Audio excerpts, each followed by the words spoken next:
Halo semuanya, kami dari kelompok 12 kali ini akan membahas topik menarik tentang arbitrase, terutama mengenai pemeriksaan, pembuktian, pendapat, hingga putusan.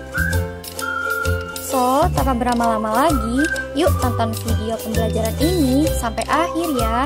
Let's go!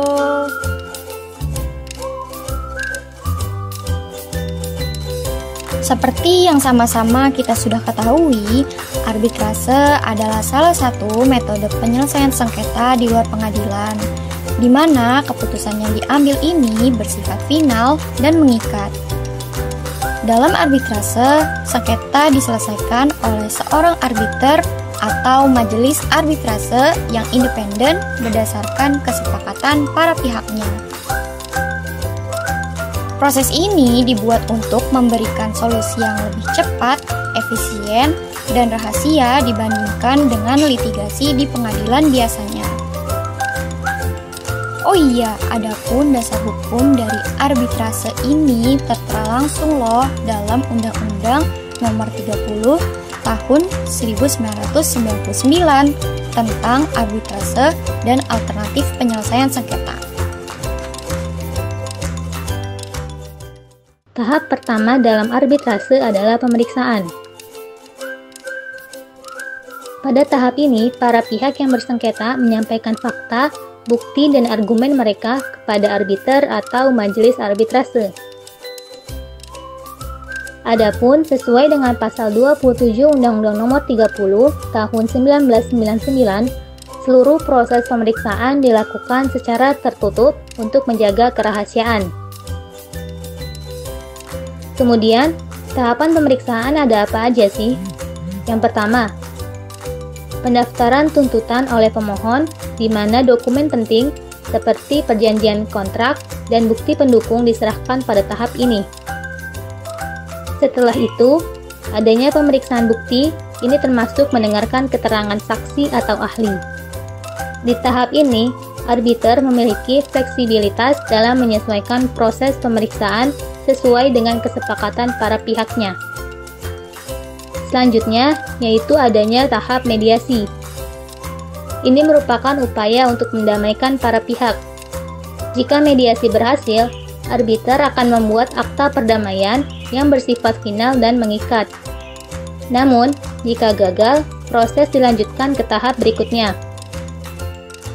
Kemudian, sesuai pasal 48, pemeriksaan arbitrase harus selesai dalam 180 hari sejak majelis arbitrase terbentuk. Terus gimana ya kalau lewat dari 180 hari? Proses tetap bisa dilanjutkan kok, asal ada kesepakatan perpanjangan dari kedua belah pihak ya. Setelah tahap pemeriksaan, masuk ke tahap kedua yaitu pembuktian.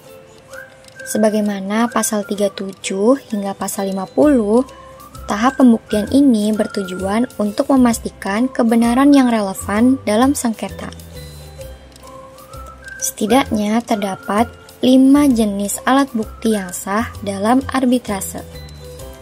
Yang pertama, bukti berupa dokumen seperti kontrak ataupun dokumen transaksi lainnya yang menjadi bukti tertulis dalam sengketa arbitrase.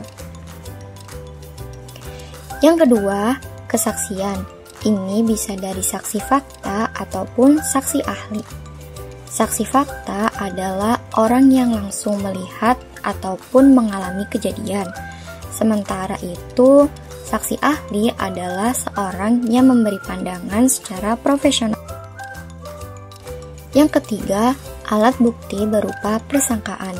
Ini adalah kesimpulan logis yang dibuat berdasarkan fakta-fakta yang tersedia. Yang keempat yaitu pengakuan. Ini adalah kondisi di mana salah satu pihak mengakui fakta atau kesalahan, sehingga ini tidak perlu diperdebatkan lagi lebih lanjut.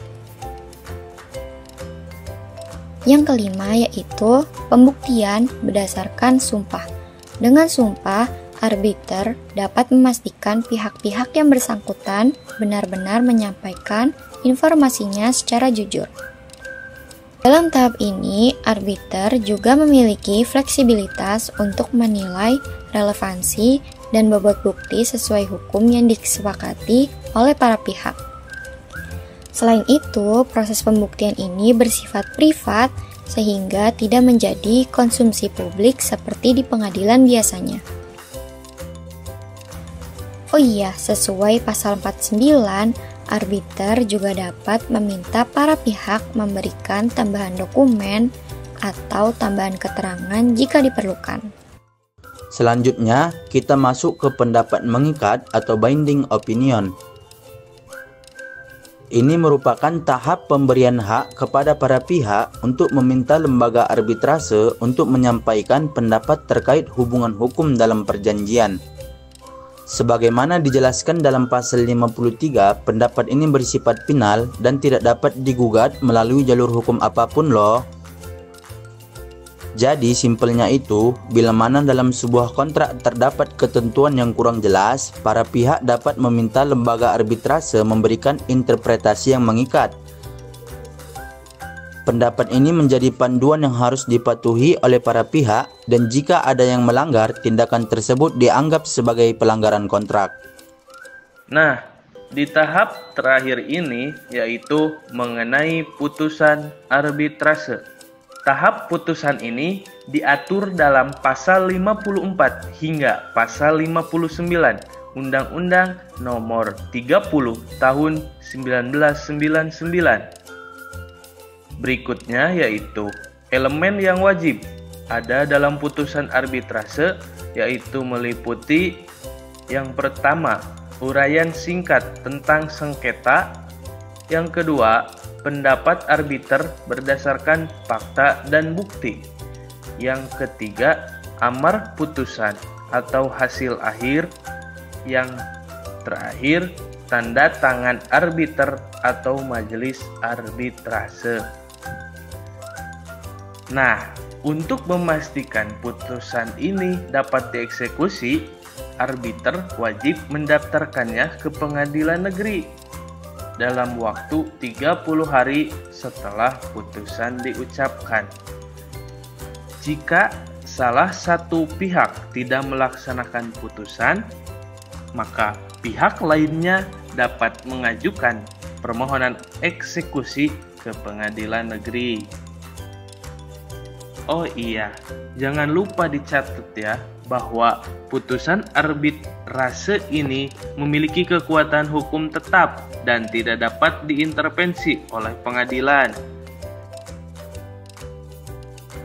Well, segitu aja materi pembelajaran dari kami. Semoga apa yang disampaikan dapat dipahami ya. Thank you so much for watching. Sampai jumpa di pembelajaran berikutnya. See you.